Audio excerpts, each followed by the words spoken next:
নমস্কাৰ বন্ধু বান্ধৱীসকল, আজি আমি দশম শ্ৰেণীৰ ব্যাখ্যাসমূহ আলোচনা কৰিম। বৰগীত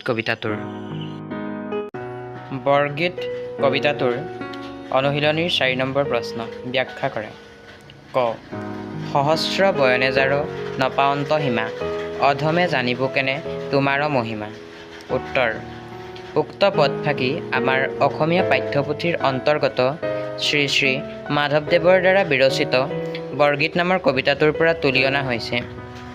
উক্ত পদফাকিৰ মাজেৰে মহাপুৰুষ মাধৱদেৱে শ্ৰীহৰিৰ বা ভগৱান শ্ৰীকৃষ্ণৰ ঐশ্বৰিক মহিমাৰ কথা অতি সুন্দৰভাৱে প্ৰকাশ কৰিছে। ভগৱান শ্ৰীহৰিয়ে হৈছে এই বিশ্বব্ৰহ্মাণ্ডৰ গৰাকী। তেখেতেই এই জগতৰ সৃষ্টিকৰ্তা, পালনকৰ্তা। অনন্ত ব্ৰহ্মাণ্ডৰ গৰাকী শ্ৰীহৰিৰ মহিমা অপাৰ। বেদ উপনিষদ আদি নিগম শাস্ত্ৰসমূহেও যাৰ মহিমাৰ কথা কৈ শেষ কৰিব নোৱাৰে।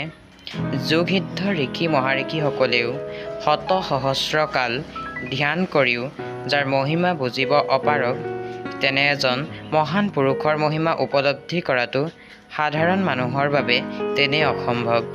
এই কথা গুৰুজনাই গভীৰভাৱে উপলব্ধি কৰি নিজকে অধমৰো অধম অথবা দাসৰো দাস জ্ঞান কৰি জীৱনে মৰণে গুৰুজনাক কেতিয়াও নেৰিবলৈ পৰমেশ্বৰক কাতৰভাৱে অনুৰোধ জনাইছে। কবিয়ে সেইবাবে এই বিশাল বিশ্বব্ৰহ্মাণ্ডৰ গৰাকী পৰম পুৰুষজনাৰ মহিমা গভীৰভাৱে উপলব্ধি কৰি নিজকে তেওঁৰ চৰণত অৰ্পণ কৰিছে। কবিয়ে বুজিছে যে সংসাৰৰ একমাত্ৰ ত্ৰাণকৰ্তা হৰিৰ কৃপা অবিহনে তেওঁৰ অনন্ত মহিমা আয়ত্ত কৰাটো অসম্ভৱ।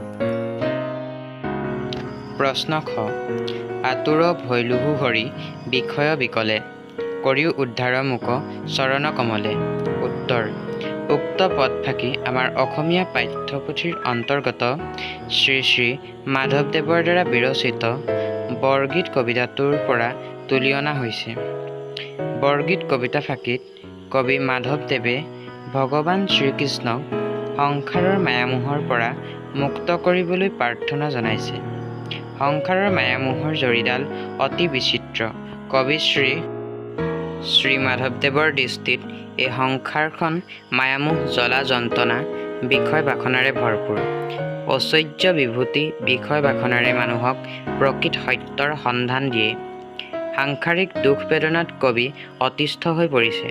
কবিয়ে যিমানেই সংসাৰৰ মায়ামোহৰ পৰা মুক্তি লাভ কৰিব বিচাৰিছে, সিমানেই বিষয় বাসনাই তেওঁক আগুৰি ধৰিছে। অৱশেষত কবি তথা গুৰুজনাই মুক্তি লাভ কৰাৰ বাবে শ্ৰীহৰিৰ চৰণত নিজকে অৰ্পণ কৰি তেওঁক এই মায়াৰ বান্ধোনৰ পৰা উদ্ধাৰ কৰিবলৈ কৰজোৰে প্ৰাৰ্থনা জনাইছে। পৰমেশ্বৰ শ্ৰীহৰিয়ে যেন তেওঁৰ ওপৰত কৃপাবৰ্ষণ কৰি ভগৱন্তৰ কমল সদৃশ শ্ৰীচৰণত স্থান দিয়ে। ধন্যবাদ বন্ধু বান্ধৱীসকল। যদি ভিডিঅ'টো চাই ভাল পালে তেনেহ'লে লাইক কৰিব, কমেণ্ট কৰিব আৰু চেনেলটো ছাবস্ক্ৰাইব কৰি দিবলৈ নাপাহৰিব।